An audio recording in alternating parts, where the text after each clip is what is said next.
What if your cat secretly hates something you do every single day?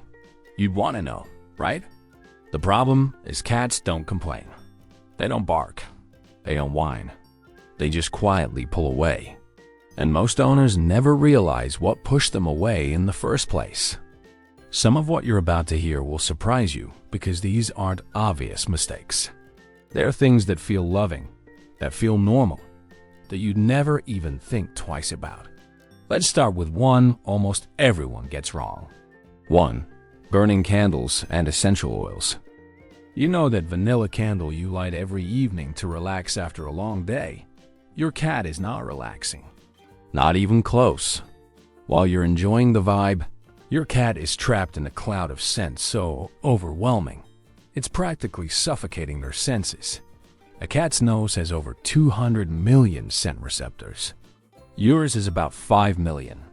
So that light lavender candle, to them, it's like being locked in a room full of open perfume bottles with no way out. But it gets worse. Essential oils like tea tree, eucalyptus, and peppermint aren't just unpleasant to cats. They're actually toxic. Cats lack a specific liver enzyme called glucuronidase, which means they physically cannot break down certain compounds. Even diffusing them in the same room can lead to respiratory distress, drooling, vomiting, and in serious cases, liver damage. And here's what makes this so sneaky. Your cat won't dramatically react. They won't cough or run away screaming. They just quietly leave the room or they start sleeping in a different spot, and you never connect the dots. Actually, that silent withdrawal is something we're going to come back to in the last part of this video, because the way cats go quiet when something is wrong is one of the most misunderstood and heartbreaking things about them. So, if you love your candles, here's the move. Switch to cat-safe alternatives. Keep the room ventilated and never use essential oil diffusers in spaces your cat can't escape from. Your relaxation ritual shouldn't come at the cost of their health. Do you have more than one cat? Then here's a question that might sting. Did you ever stop to think that one of them might be silently miserable? Most people assume cats will just figure it out. You bring a new cat home. Give them the same food bowls, the same water fountain, maybe even the same litter box, and expect everyone to get along. But that's not how cats work at all. Cats are solitary survivors by nature. They don't form packs.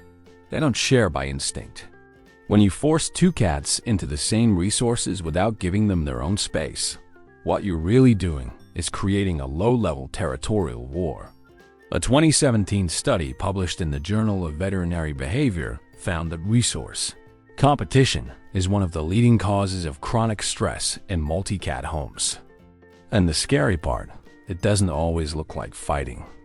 Sometimes it's one cat quietly refusing to eat. Sometimes it's one of them avoiding the litter box entirely or hiding under the bed for hours while the other one patrols the house. 'Cause in their mind, they do. The fix isn't complicated, but most people skip it. One litter box per cat, plus one extra. Separate feeding stations, multiple elevated resting spots.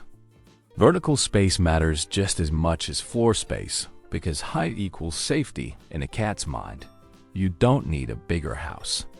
You just need to stop forcing them to compete for every single thing.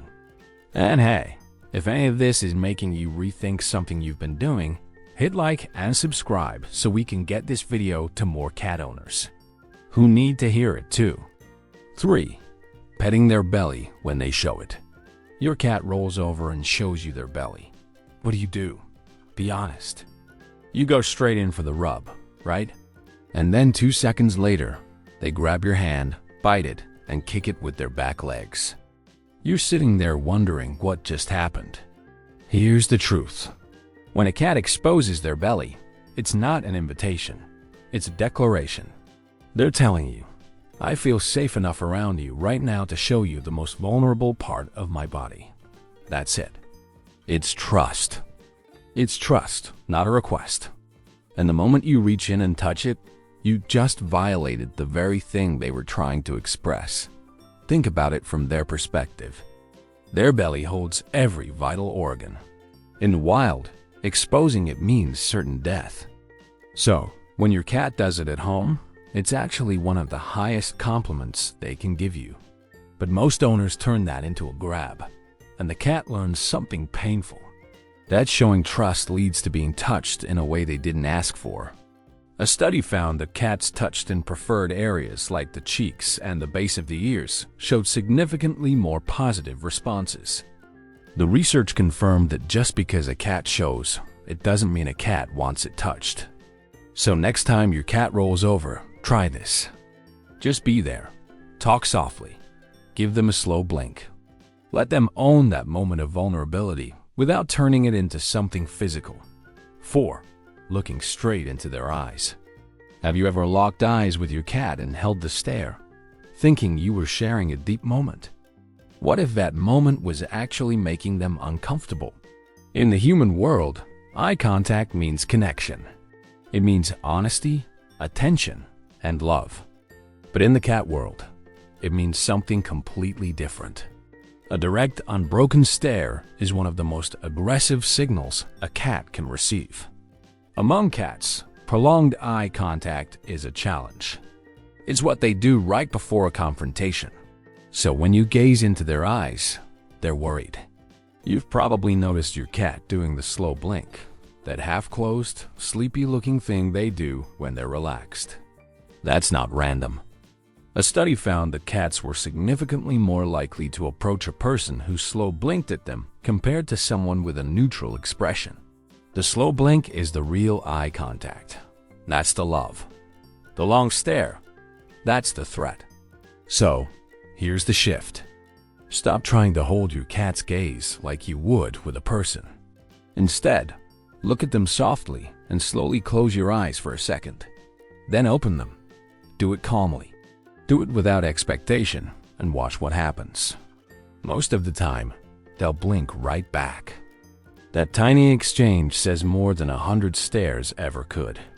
It's your cat telling you, I trust you. You're speaking their language. 5. Moving their things without warning. Have you ever rearranged your furniture and noticed your cat acting completely off for the next few days? Most people chalk it up to cats being dramatic, but what's actually happening is much deeper than that. Cats don't experience their home the way you do. You see rooms and furniture.